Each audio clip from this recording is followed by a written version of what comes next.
I'm delighted to host Alison Gopnik from California, Peter Godfrey-Smith from Australia, and Annie Murphy-Paul from Florida.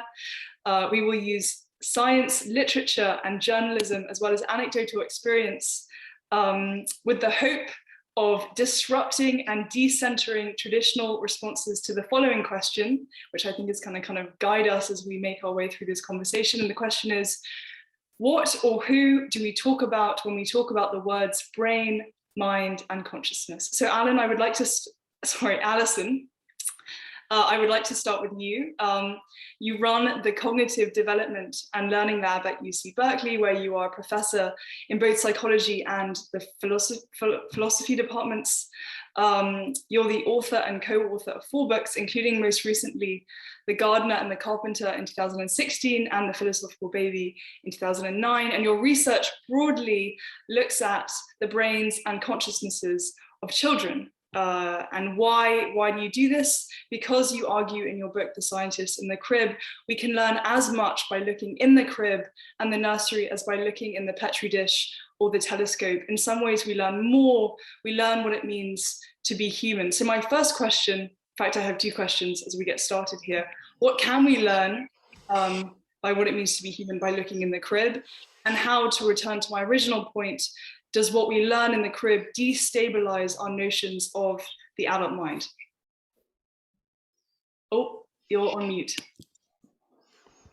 First of all, thanks very much. I think this is a really important question.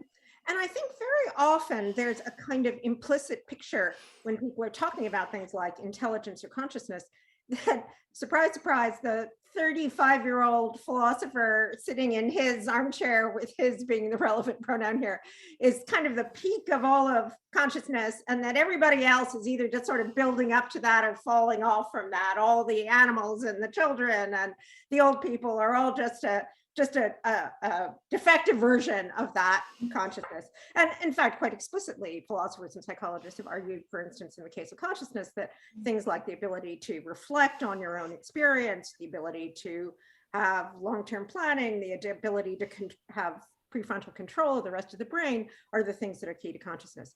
And I think that doesn't make much sense from an evolutionary perspective. A better way of thinking about it is that you could think about different creatures and different stages of human development as being adjusted to different kinds of functions, serving different kinds of evolutionary functions, and having a kind of brain and mind and experience phenomenology consciousness that goes with that. So if you're thinking about children, babies and children, for example, there's this really interesting paradox, which is that they're not good at doing a lot of the things that adults are doing. They're not good at going out in the world and making things happen and getting resources. In fact, they're terrible at all of that. We have to put all of our time and energy into just keeping them alive. But the trade-off is that they're incredibly good at learning. They're incredibly good at extracting information about the world around them. They're incredibly good at changing their minds in the light of new evidence. And that really seems to be the evolutionary function that they serve. And what I've argued is that that actually comes with a qualitatively different kind of consciousness, a kind of expanded lantern consciousness, as opposed to the sort of focused spotlight consciousness that we see in adults. So rather than thinking about children as being less conscious than adults, which is something that lots of philosophers have said in the past, in some ways they're actually more conscious than adults. And I think we can even point to adult cases and activities like traveling to a new place, or certain kinds of meditation, certain kinds of mystical experiences, consciousness altering experiences that are actually closer to the kind of experience that we see with children. And that can actually give us cues about how consciousness works in adults. You've raised some points that I want to kind of dig into more deeply, but before we turn to Annie, I just want to ask you, Alison, when you say children and we're talking about the crib and the nursery, what is the age range here, and when does the kind of consciousness start to shift?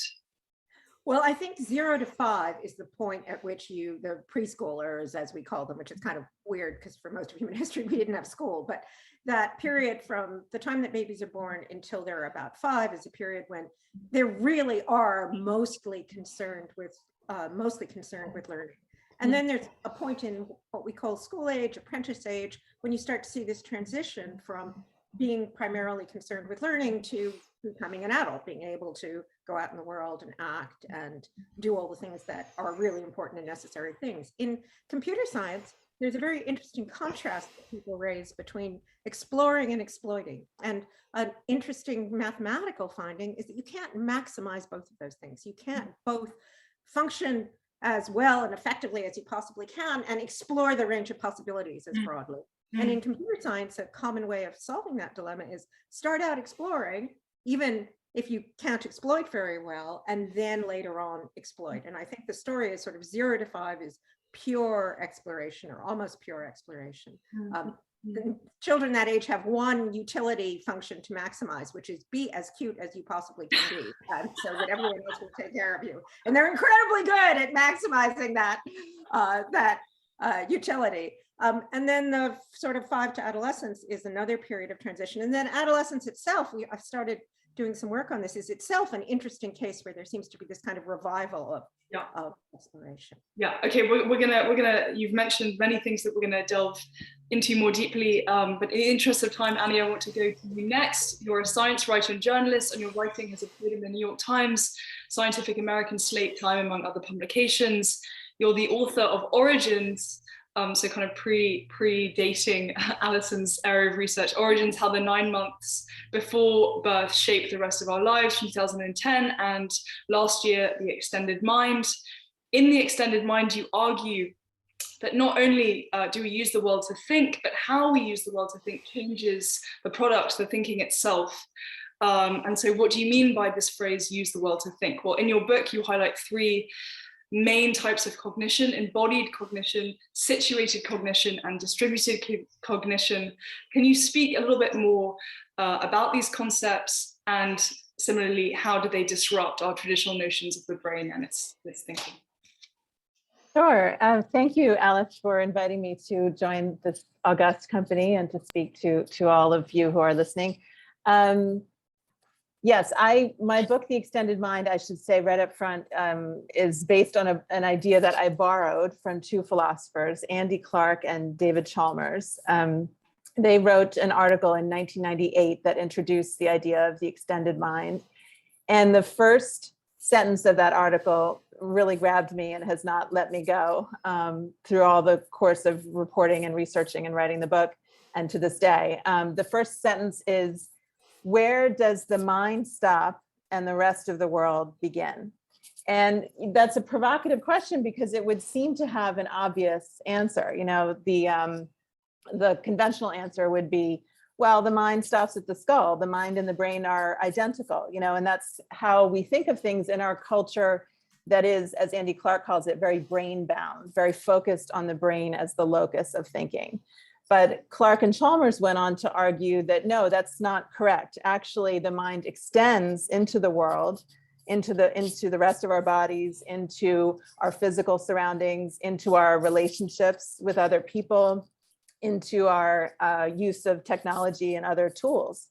And that means that when we do our thinking, it's not this sealed off process, you know, that happens only in here. It's actually a much more dynamic process of assembling raw materials from our environment, which includes our body, and putting those pieces together and creating our trains of thought in the moment from what we have available. And to me, that was just a really expansive, very exciting, very provocative way of thinking. You know, interestingly, Clark and Chalmers focused in that 1998 article, which was rejected by three philosophy journals, by the way, which is good to remember when we all receive rejections, because it's now one of the most cited articles in philosophy and has found its way into all kinds of other disciplines as well. But they focused mostly in that article on extending our minds with our devices. And I think that's a good way into what can be a bit of an esoteric idea, because we all see ourselves offloading mental functions that used to be conducted by the brain alone onto our devices all the time. You know, who remembers phone numbers anymore? Because now our phones remember them for us. But to me, the more interesting aspects of the extended mind are the ones that I focus on in my book, which are thinking with the body, that's embodied cognition, thinking with the sensations and movements and gestures of the body, thinking with our surroundings, that's situated cognition, thinking with nature, with our built environment, and with what I call the space of ideas, which is how when we take ideas and information out of our heads and spread it out into physical space and thereby relate to it differently. And finally, thinking with other people. And in the extended mind, I write about how the various ways that we think with experts, how we transfer knowledge from experts to novices, how we think with peers using activities like storytelling, arguing, debating, teaching others, teaching peers, and finally, thinking with groups, how we generate a kind of collective intelligence that's greater than the intelligence of any one of the members of that group. So again, to me, the theory of the extended mind is so exciting and provocative and intriguing because it gives us so many alternatives to just sitting there and working our poor little limited idiosyncratic evolved brain, until it's exhausted. I think the extended mind offers us literally a world of possibility for thinking better. Thank you. Before we turn to Peter, I wanted to just a quick follow-up, which is that in the paper that you cited, which kind of area of the paper did you find yourself updating the most or filling in the most in a kind of contemporary context? Oh, it's interesting you asked that, Alice, because the paper, as we said, was published in 1998, and it was received at the time with a lot of skepticism, not to say derision and mockery, because it just seems so out there, this idea that the mind would not be contained in the skull. We do have such a neurocentric, such a brain-bound culture. And that was in 1998. In 2007, Apple released the first iPhone, and all of a sudden, lots of us were, offloading the contents of our minds. Lots of us were thinking outside the brain. And the philosopher Ned Block likes to say that the theory of the extended mind was wrong when it was proposed, but subsequently became true, which I think that's such a clever quip, but very true, and becoming more true all the time. We are extending our minds increasingly rapidly and frequently, and I think we need to extend our minds because the demands of our world, the gap between the demands of our world and the limitations of our biological brain is big and getting bigger. So the extended mind is the way to transcend that gap. Great, and we're gonna move on to kind of practical solutions that you outline in your book in a little bit. But turning to you, Peter, so the idea of embodied cognition that Annie just mentioned, of course, is very central to your work, and we're going to come back to it. But first of all, to introduce you, you're the professor in the School of History and Philosophy of Science at the University of Sydney. You're the author of Other Minds, The Octopus, the Sea, and the Deep Origins of Consciousness from 2017, and Metazoa, Animal Life and the Birth of the Mind from 2020. In your work, you argue that we have much to learn about human consciousness by, rather than returning to its human origins, in the case of Alison, by returning to its evolutionary origins in the ocean, reminding us that life and mind began in water. It's a lovely phrase. And that consciousness, as well as perception, action, memory, crept into existence from precursors and partial cases. You write that since asking whether bacteria perceive or bees remember are not questions, these are your words, that have yes or no answers, there is no reason to think in terms of sharp divides. So please tell us, as we move on to your area of expertise, what can we learn from confronting forms of life like sea sponges, octopuses, soft corals that could not seem more foreign to our own? And relatedly, how can we use these, as you say, alien consciousnesses to undermine our anthropocentric understanding of the mind and possibly undermine our special human predilection for thinking in terms of sharp divides? Thanks. Yes, I think there are two categories of messages, things we can learn from thinking about animals of the kind that I've been working on. Firstly, there's a bunch of things that we can learn about our own case. And people often head to that question first. What can we learn about ourselves from looking at how octopuses function, how crustaceans work, what fish get up to? And we can indeed learn a lot, because to pick the case of the octopus as especially important, you have a very complex animal that's removed from us by a very deep evolutionary set of relationships, a very deep branching in time between us and them. So we have a parallel path on which a lot of stuff evolved afresh or anew or separately from us. And when you look at us and them, you learn a lot about us by seeing surprising similarities and surprising differences between us and them. So I'll just mention one or two.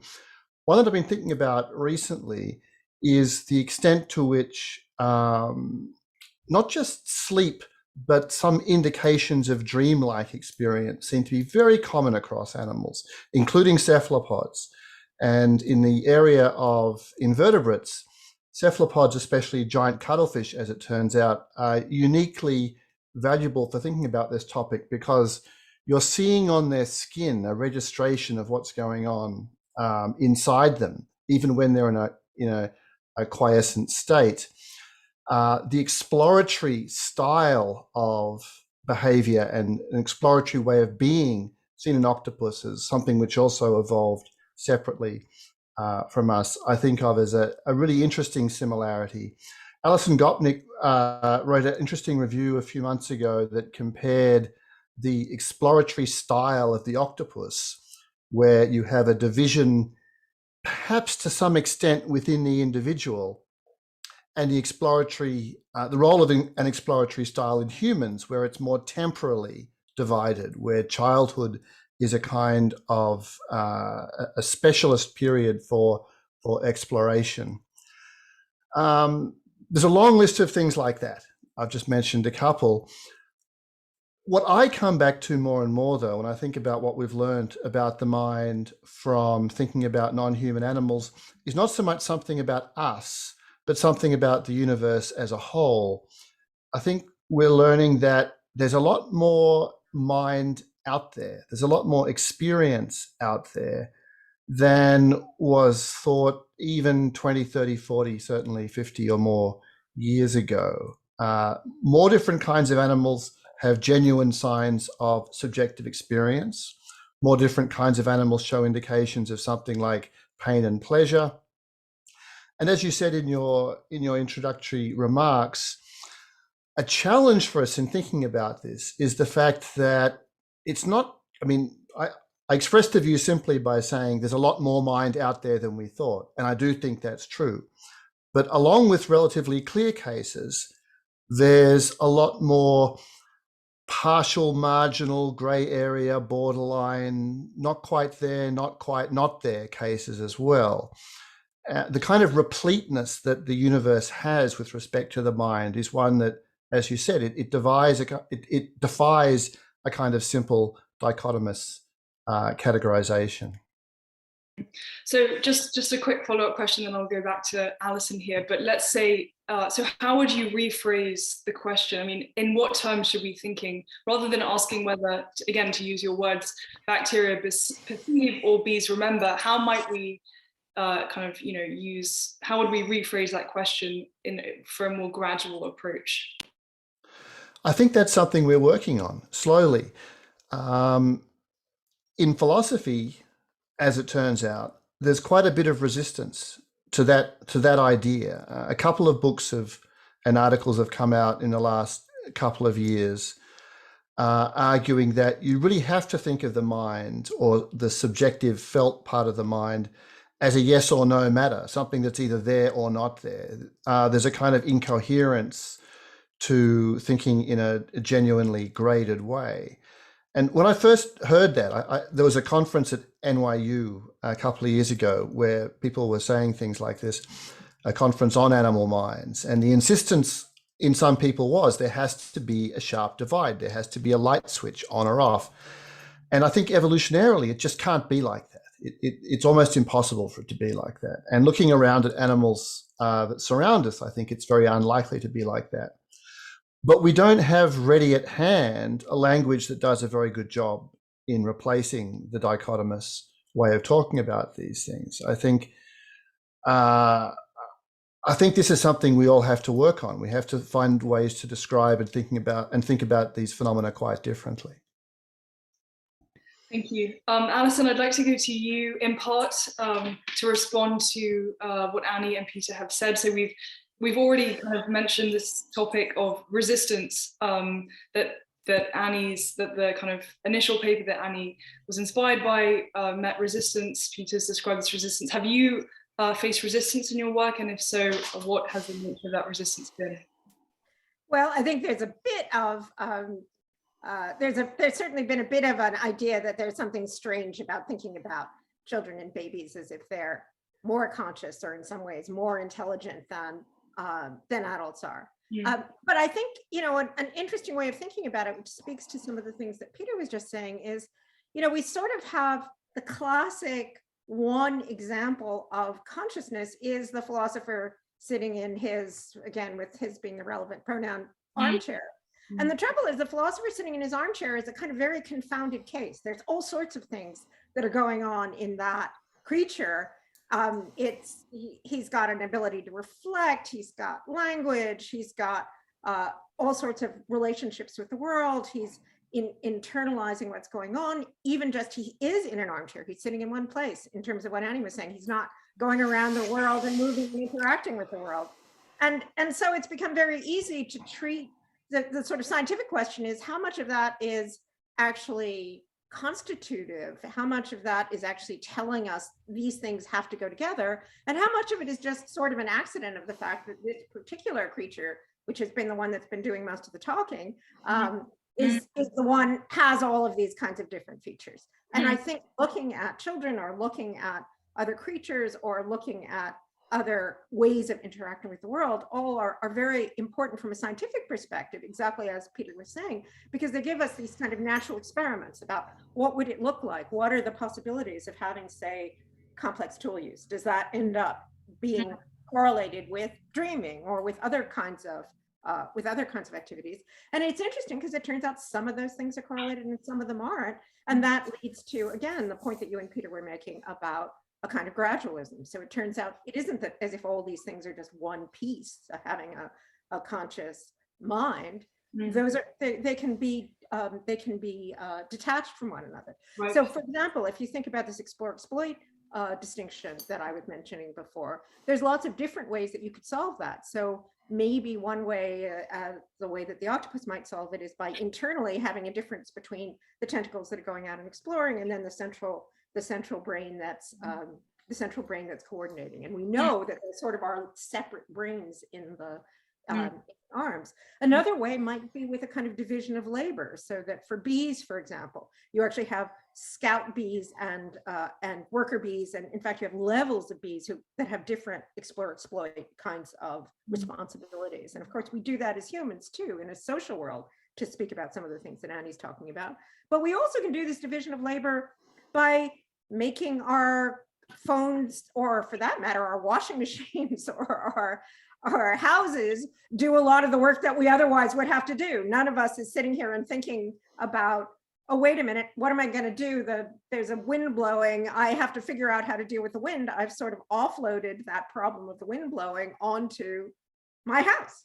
And I think all of those are examples. I think all of those are examples of the idea of having this much broader picture of the different pieces of consciousness and how they go together and how they can be separated from one another. Right. And just quickly before turning back to Annie, you mentioned this kind of notion of explore and exploit, and then you mentioned your opening remarks, this also distinction between spotlight, or as you say, professorial consciousness, and lantern consciousness. Can you map on those two concepts to each other, or are they four totally separate? No, I think that they exactly go together. So the idea would be that the consciousness that comes with this kind of wide-ranging internal exploration is this kind of much broader lantern consciousness, and the consciousness just as valuable, just as good, just as intense, that goes with the sort of exploit possibility is exactly being able to focus on just one thing, plan ahead, think about your own goals and intentions, all those things that we think of as being very and including being able to reflect on your own goals and intentions. And I think it's interesting to look at there's always been this problem about how could we ever tell what consciousness is like for, say, a nonverbal creature like Peter's octopuses or my babies. And I think it's really interesting to take some of these examples. Meditation's an interesting one where by not doing anything, for example, you're just sitting in one place, you seem to have this expanded consciousness of what's going on around you. And functionally, there's some evidence that being in those kinds of states allows you to escape from narrower psychopathologies that involve kind of narrowness, like anxiety and depression. So it's kind of interesting that not doing anything, sitting down in one place, that's that kind of frustration of our usual exploit capacities goes with certain kinds of functional capacities, like being more flexible, being able to see more of the world that we also see in kids. And also goes with a kind of phenomenology, what I think of as the numinous, that sense that people like Wordsworth, for example, have described of just the world, looking at the whole world and the whole world being meaningful and significant, as opposed to the sort of inattentional blindness that psychologists call it, that we typically have as adults, where we just see the one narrow thing that we're focusing on. It's fascinating that all of those things go together. And I think that might be a cue about what the consciousness is of creatures that have those kinds of functions. Thank you so much for bringing up Wordsworth, because that actually segues really, really nicely into my question to Annie, because in all of your work, Romanticism comes up a lot. William Blake, Wordsworth, Coleridge in France, who represent the French Romantics here, Rousseau, and many of these. So for anyone who doesn't know, Romanticism is the kind of attitude, orientation that characterized many works of literature, painting, music, architecture, broadly art from the late 18th century to the 19th century. And so Annie, turning to you here, many of the Romantics famously would walk to kind of think, and particularly Wordsworth and Coleridge would go on these long, long walks that you can, I was looking today, you can kind of now like go on tours and redo the works of Wordsworth and Coleridge. But this is, and I said in the beginning that I wanted to offer kind of practical tools and takeaways from your book in the way that you do. And it seems to me that moving is one of these kind of options. But what other examples of situated consciousness or embodied consciousness can you speak about? I'm thinking particularly about interoceptive journals, offloading mental contents into physical spaces, the power of changing a work environment, the power of fidgeting, all of which is to say, what are practices that serve our brains as they really are, as opposed to what society tells us they are? Yes, thank you for that question, Alice. Let's talk for a moment about what our brain really is. As you say, it is not an all-powerful, all-purpose thinking machine. It's not a computer, but that's the dominant metaphor that we've adopted for thinking about our own brains. What the brain is a limited, quirky, idiosyncratic, biological organ that evolved to do certain things that are often quite different from what we ask it to do in our modern world. And so if we want to think better, it's often a good idea to call our minds back to what the brain evolved to do well and effortlessly and easily. Things like sensing and moving the body, things like navigating through three-dimensional landscapes, things like relating to small groups of other people in person, with all the richness of the signals that we exchange with each other when we are in person. And when we get farther away from those kinds of activities, we're going to make things more difficult for ourselves. We're going to have to expend more effort. We're going to have to use up more of our mental bandwidth. And so one of the principles that pops up again and again in the extended mind is trying to turn a lot of the tasks that we need to do as people in the 21st century and make them something more like the tasks that our brains evolved to do, not in a simple-minded way, but in a sophisticated, informed way. For example, you talked about you mentioned cognitive offloading, which is, again, this idea of getting ideas and information out of your head and onto physical space. such that those abstract ideas and concepts can become something more like physical objects that we can manipulate, like Post-it notes. I'm a profligate Post-it note user, that we can move around and manipulate, or like a very large display that we can then navigate our bodies through, or like a 3D model that we can interact with, and again, move our bodies around and interact with, so that we can get different perspectives on it. These are all ways of taking advantage of the sort of embodied suite of resources, the suite of embodied resources that are really our birthright as human beings, and that we cut ourselves off from when we imagine ourselves to be computers, information processors that work best by being still, not interacting with any other creatures or beings, not being social, not caring what kind of setting we're in. These are all ways that computers work, but they're not how human brains work. Human brains are very much embodied and meshed with the body. They're exquisitely sensitive to context, and they're deeply rooted in relationships with other people. And these are actually the well springs of human intelligence. So when we cut ourselves off from those and treat ourselves as if we're second-rate computers, we're really, we're doing ourselves an injustice. I think we need to rather embrace and elevate and enable our very particular kind of human intelligence. And Nietzsche, Frederick Nietzsche, who you cite very right on the opening page, would argue that not only are we doing ourselves an injustice, but our thoughts suffer as a result. Yes, right? He said, I quote something Nietzsche says that haunts me to this day, something about how closeted, airless spaces give rise to closeted, airless thoughts, and when I'm going on, hour 3 or 4 of sitting still working in my home office, I think, I better get up and take a walk, get my body moving. Again, I'll just throw in another reference to the evolutionary history of the brain. We evolved to think and move at the same time. Things like foraging and hunting are both cognitively demanding and physically demanding. And that was the sort of crucible in which human intelligence arose. So this idea we have that when we're doing real thinking or serious thinking, we need to be very still and quiet is just it's just a denial of our real natures. Mm-hmm. Since we're talking about the evolution and the origins of evolution, Peter, returning back to you here, I promised that we would delve more deeply into the notion of embodied cognition. And so to do that, let's focus, of course, on the octopus, which is the subject of your book, Other Minds, and also the subject, octopuses have had a kind of resurgence, in part also because of the Netflix film, My Octopus Teacher. And from the point of view of consciousness, these are remarkable creatures, right? They don't have a stable color or texture, changing to match their surroundings. Their body is a mass of soft tissue with no fixed shape.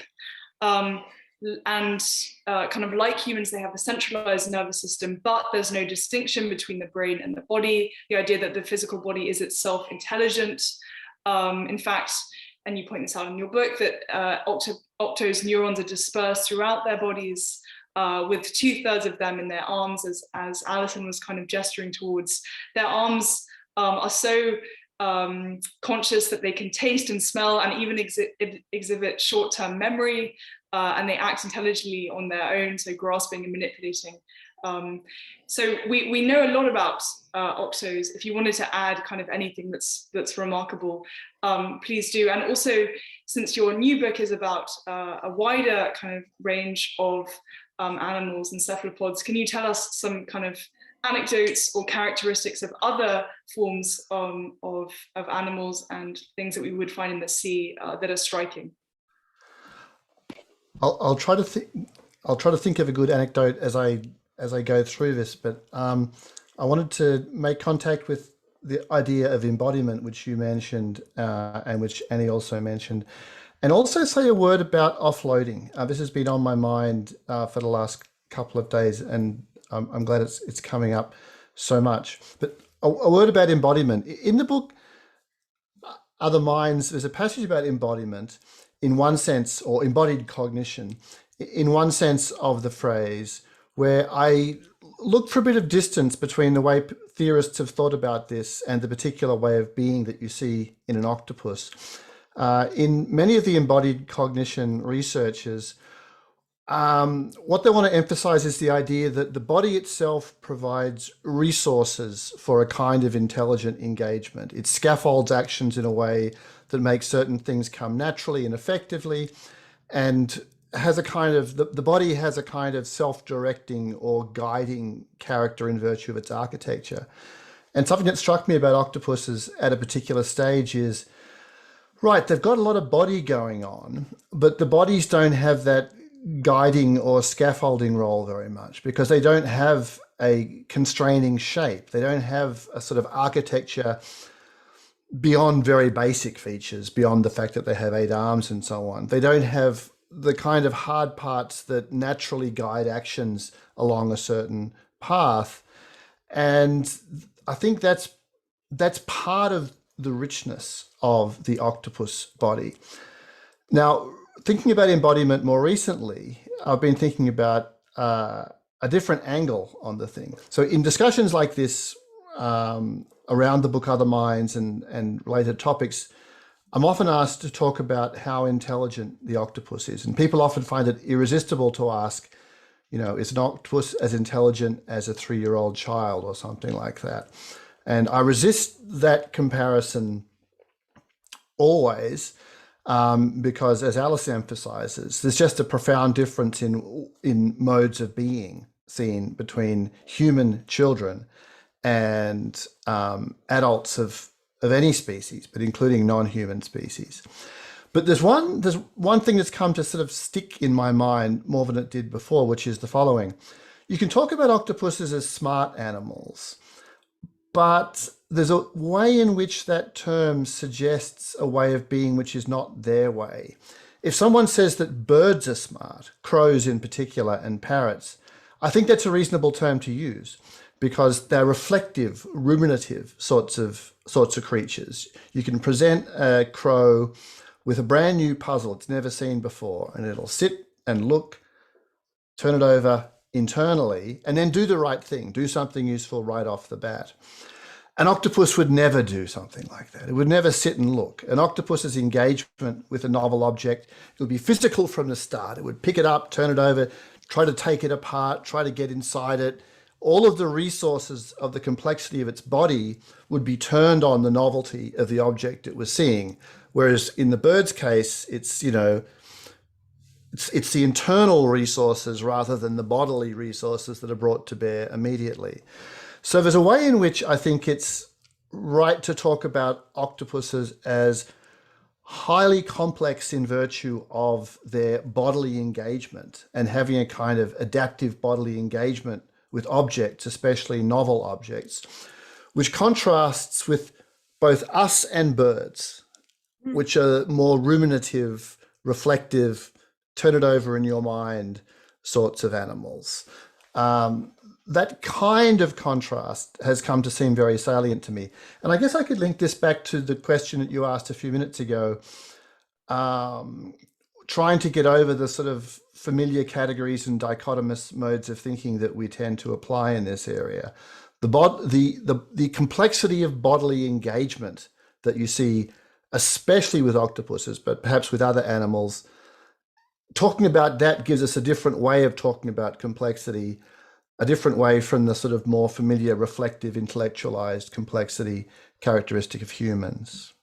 Okay, I didn't do an anecdote because I got so caught up in those themes, and I didn't even get to offloading, but maybe I should pause and we'll see if we can loop back to that. No, well, just give us a kind of recent anecdote, if you have one that comes to mind. Well, look, I haven't been diving a lot recently because first of COVID and the terrible weather, but something that there is a particular encounter with a fish, a very large fish that I've been thinking about a lot, because it seems to me to be sort of redolent with meaning somehow, but I can't work out exactly how. One of the dive sites I go to often has a very intense tide race, a very strong current. You have to dive carefully in relation to these strong currents, or you can be swept out to sea very quickly. So you've got to be at the right place at the right time. And I got myself into slightly the wrong place at the wrong time not long ago and thought, oh my God, I can't swim against this. I'm just going to have to hold on to a single object and wait. I had to wait about 20 minutes, fairly deep, in order just to sort of get through the period when the current was strong. And there are some large fish called blue gropers who hang out in these dive sites. They're very common in Australia, and they're quite inquisitive animals. They like divers, they like snorkelers. They'll come in and peer at you. And I was hanging onto this thing, and my whole body was stretched out like a kind of flag because there was no way of maintaining any other orientation. And I saw a blue groper coming in towards me, and I'm quite convinced that this animal, it was a he, you can tell their sexes from their color, was thinking, this is not what you people normally do. There was a kind of, there's something not quite right here. The fish obviously had no way of putting its finger, so to speak, on what was not right, but something was not right. So it sort of sat next to me as I was in this weird flag-like orientation, looked at me a bit like that. It, of course, had no problem swimming against the current to whatever extent it desired. So my difficulties were completely alien to the fish. But I spent quite a bit of time there, I think, just trying to work out what the hell was going on. And I must say I found that extremely charming. Thank you, Peter. We're going to return to your kind of anecdotal experiences and your hat, as it were, as a scuba diver. Alison, I want to turn back to you to ask kind of two questions. The first is if you could speak more to your research on the consciousness of adolescents, because in the interest of breaking down dichotomies, I suppose, between children on the one hand and adults on the other, I'd be interested to hear more on your thoughts on that. And then the second question, and you gestured to this earlier, but basically how to reconcile, apart from actually being an adolescent, child consciousness on the one hand and adult consciousness on the other. I mean, and you talked about meditation, and you've spoken also about travel as kind of two ways to practice child consciousness as an adult. But meditation, like mind, like consciousness, like brain, is a really capacious word, and there are different types of meditation. So if you could also be kind of precise about what type of meditation you mean. Yeah. So the adolescents are interesting. We've just started looking at them, and of course, just as a matter of observation, one of the things that you notice is when you have children, for example, is that the 3 and 4 year olds are like these wild, crazy poets. They're incredibly labile. Their emotions go all over the place. 1 minute, I always think of it as being sort of like an Italian opera 24/7. If you live with a 3-year-old, everything is either fantastically wonderful or disastrous, and you have to get used to this emotional roller coaster. And then you get this. My grandson is 10, and he came to visit the other day, and I have this sense of these are the sanest creatures in the universe, right? Like a 10-year-old boy, when you can talk to him, he's focused and he knows what it's about and he's interested in things and he's pretty calm. And then I know that 6 years from now, he's going to turn back into a 3-year-old in a teenage way. But we've actually done some empirical work that shows that what we can show, so this isn't just anecdotes. What we can show is that if you give people problems that involve thinking outside of the box, thinking of something that's different from what you already have thought of, finding an unusual, unlikely solution to a problem. We just did a paper that just came out with a task called creative foraging, where you have to make new shapes.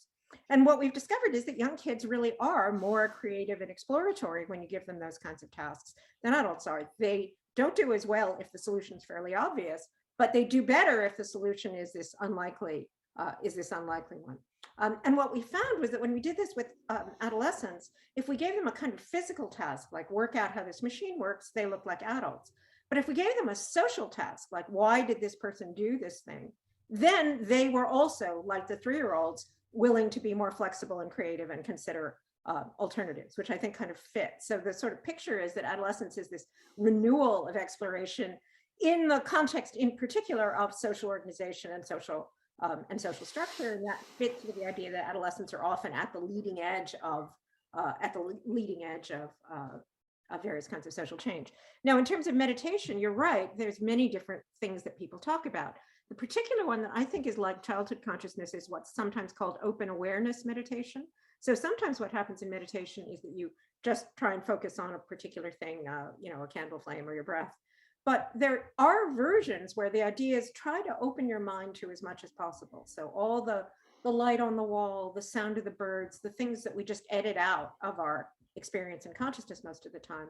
I mean, it literally is, well, not literally, but at least metaphorically, trying to get this kind of circle around you where you start paying attention to all those things that you usually edit out. And I think that's closer to that kind of consciousness.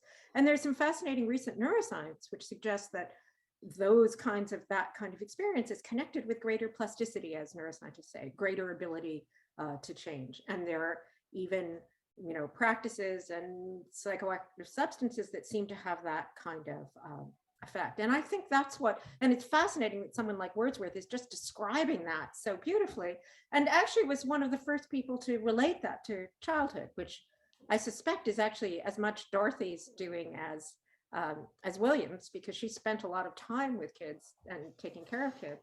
The idea that those two things would go together is one of the real contributions of Just a quick follow-up, because you mentioned kind of moving from the anecdotal to the empirical, and this is maybe a question that Peter might want to speak to also, but you also a philosopher, professor of philosophy, and so I wonder how philosophy maybe in some ways bridges the gap, or at least answers questions that are essentially unanswerable by your empirical research, or what role, I guess the question is, what role does philosophy play for you in your research, which is at once anecdotal and empirical, but also philosophical and mind-boggling? Well, actually, it's funny because Peter is the person who I think has best articulated the kind of metaphilosophical role that philosophy can play, which is the idea that what philosophy does is give you theory sketches. So what philosophy does is it can give you ideas at a pretty high level about what could things be like, right? And in particular, this is a kind of explore example. Philosophy gives you ideas at very high level. So to take Annie's example, that's a really nice one. Someone like Andy Clark could say, look, we're all assuming that your mind is like your brain, but how about if it weren't? What would that mean? What would the consequences of that be? Even if initially that seems like a really weird idea. And I think philosophy is very good at, I don't think philosophy is a separate form of investigation all by itself. I think philosophy is basically very theoretical everything. So if you're doing very theoretical politics, you're doing ethics. If you're doing very theoretical art criticism, you're doing aesthetics. And if you're doing very theoretical psychology, you're doing philosophy of mind or philosophy of knowledge. And philosophy is very helpful for, if you want to think about, suppose we thought about this in a really different way than we already do. Peter, would you like to add anything to that? Yeah, I agree with that very much. I would add one small thing. I think, right, philosophy is very theoretical everything. It's also very synoptic everything. You're always trying to work out how the different parts of our scientific picture, our scientific and non-scientific picture, fit together into a single whole, trying to connect the apparently disparate. And there's a little bit of a trade-off between the synoptic and the exploratory, I think, sides of philosophy. Ruth Millikan, in her most recent book, put this nicely by saying, good philosophy is both before and after science. It's before in this kind of theory sketch mode, trying to work out in a not very empirical, not very practical way, what might things be like? What's a whole new possibility here? That's the before. But there's a task for philosophy that has to do with putting everything together, trying to make it make sense after a certain amount of scientific work has been done. So I think there's the before and the after. Sometimes a little bit of tension in practice between, at least I feel sometimes, a bit of tension in practice between thinking in those two ways.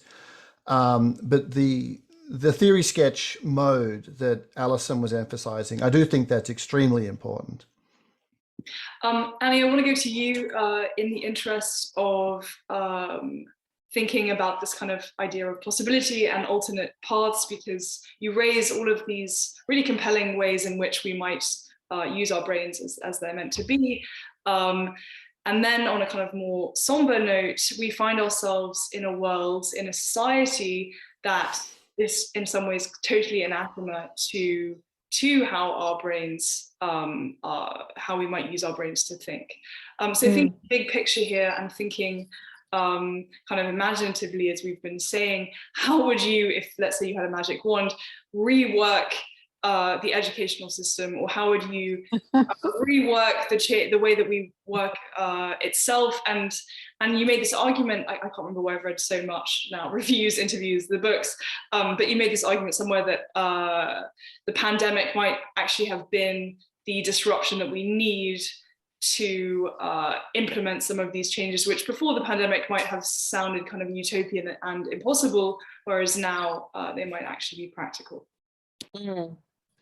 Well, I think I might start by, if I really had a magic wand and could really change the reality of the world, I might start by altering people's metaphors that they use to understand their brains, their minds. There's that computer one that I mentioned, which is so pervasive, and also the metaphor of brain as muscle, that the brain is like a physical muscle that gets stronger and you get smarter the more you exercise it. And both of these are very brain-centric, neurocentric kind of metaphors that always bring us back to the brain and working the brain and flogging the brain almost like a workhorse to get it to get what we need done. And I propose a different metaphor in the extended mind of the magpie. And this, I think, complements what Peter and Alison were saying about the synthetic nature of human intelligence and human idea creation and theory creation. The brain as magpie would be a metaphor whereby, the magpie is a bird that is known for collecting shiny bits and pieces from its environment, pieces of wire and shoelaces and eyeglass frames and croquet wickets, all kinds of crazy things have turned up in magpie nests. They gather whatever raw materials are in their environment and weave them into their nests. And my contention is that we could think of the brain as in a similar way, that the brain is like a magpie. It draws on the raw materials that it has at hand and weaves those into its thought processes. And if that's the case, then the raw materials we have access to really matter, really affect the finished product or the eventual product of our minds. So if I could change things with a wave of my wand, I would want our schools and our workplaces to have a more accurate understanding of the nature of our minds, and not just of our minds, but of our bodies, of our social lives, of our lives as creatures who are embedded in environments, and design spaces and practices that embrace all of our humanness, all of the sources of our human intelligence, and not focus on this one very, very narrow idea of what thinking is or what intelligence is. I just want to get to this question, and also if anyone has a question, I haven't received any in the chat. I mean, I have so many of my own, but we are running out of time. So if you do have a question for Peter, Annie, or Alison, go ahead and post it.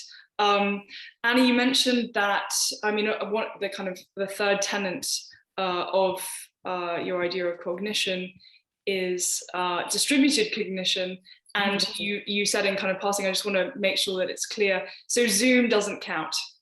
Oh, sure, it counts. It counts. And I think we've all seen what is possible with Zoom over the pandemic. And you did want me to talk just for a moment about the pandemic. I do think that the pandemic might have an upside in the sense that it's made so many of the mental extensions that enhance our thinking visible in a way that they weren't before, in part because we've had to go without them. We've had to go without in-person interaction. We've had to go without being in stimulating new places and traveling to new places.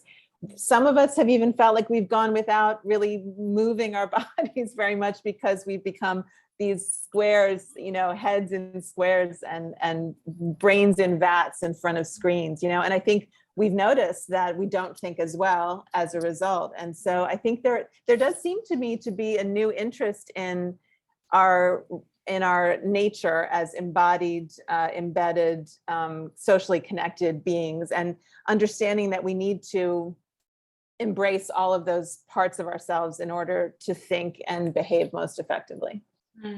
It's really interesting. I have personal thoughts, but I want to go to Peter, and this is also on a somber note, but and this is a personal interest of mine, but it's also a personal interest of, I think, so many people, which is the climate crisis. You dedicate your book, so from kind of one, the segue here, it's really bleak, from one crisis, the corona crisis, to another crisis, the climate crisis. You dedicate your book, Other Minds, to all those who work to protect the oceans. And I wonder, since your work draws so much on your, as much on your work as a philosopher and as a professor, but also your firsthand experience as a long-time scuba diver, although you haven't been doing it so much, you said recently. Have you noticed as you've been scuba diving, the kind of degradation of these habitats, the disappearance of creatures? And can you point us, also thinking practically here, to some organizations in Australia or around the world who are protecting the oceans? Well, before the pandemic slowed things down, when I was diving more, the observation that many people have made that coral reefs are nothing like what they were like before. I mean, that I find that very depressing and very striking. I first went to the Great Barrier Reef in the 1980s, and it was almost, indescribably rich and beautiful. And there are parts of it that are still very good. But I went back a couple of years ago to a spot where I had dived on the Southern Reef and had a great time back then, and it was in shocking condition. So I think, in response to your question, I think reef. That's where I really worry. There's so much diversity bound up in reefs. There's so much harm done to ecosystems that extend outside them when a reef is damaged. With respect to organizations, I'm a pretty big fan of WWF, World Wildlife Fund, both with terrestrial and marine work. I like their priorities. They're sort of my go-to organization to some extent. There are, well, actually, I'll mention one other thing, and this is emphasized at the very end of Other Minds. Even very small marine reserves can do amazing things. So much of Other Minds was set in, sort of roughly half of it, set in Cabbage Tree Bay Aquatic Reserve, which is a tiny reserve near Sydney. It's very, very small. And it's less than 20 years old. It's not a very old reserve. And I saw it before it was made into a sanctuary when I was a kid, and it was nothing much. And it's amazing now. It's a beautiful place. So even small areas, if well protected in the sea, can be transformatively improved. That's one thing I would add.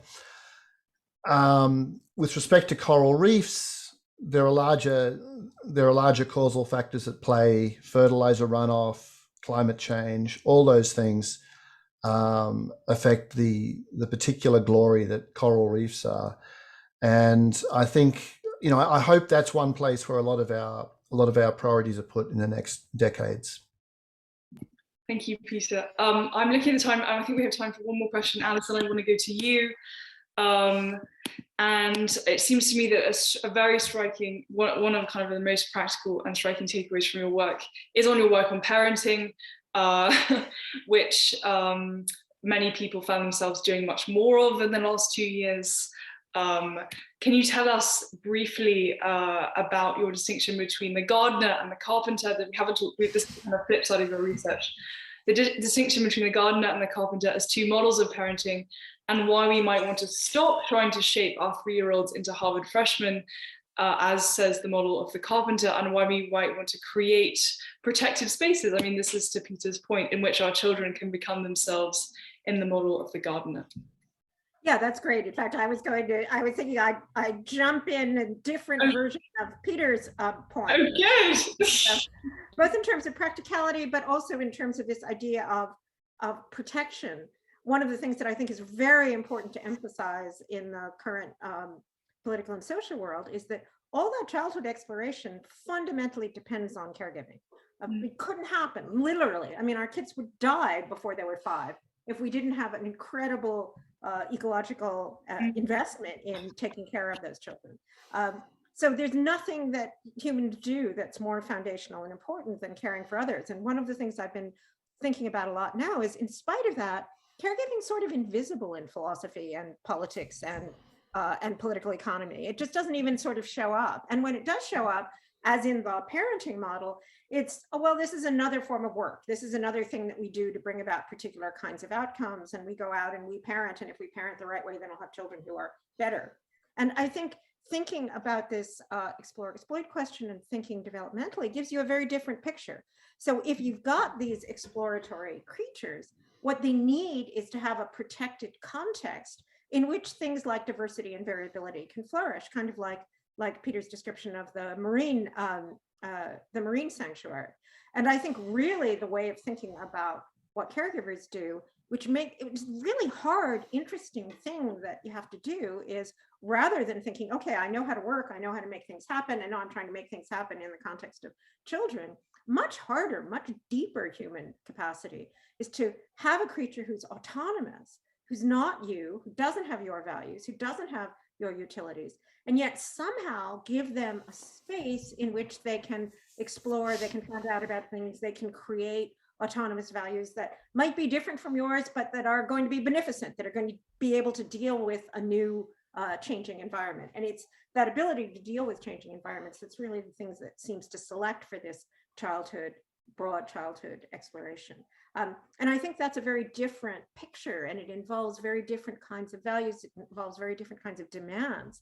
That ability to take another, whether it's a child or a sick spouse or an elderly person, and on the one hand, give them a space in which they can explore, and give them a kind of space of possibilities as well. I think that's a really deep thing that human beings do, and that we don't understand and we don't think about very much. So I think the kind of caregiving that comes when you're a parent who, like, I mean, a gardener, or for that matter, an organization that's trying to protect ecology, is a good example where the idea is not go in and make nature look a particular way. It's what could we do that would allow the kind of diversity that we want in nature? And I think being a parent ought to be a model of that kind of activity. That's such a lovely way to end. So thank you so much, Peter, Annie, and Alison, for joining us this evening at the library.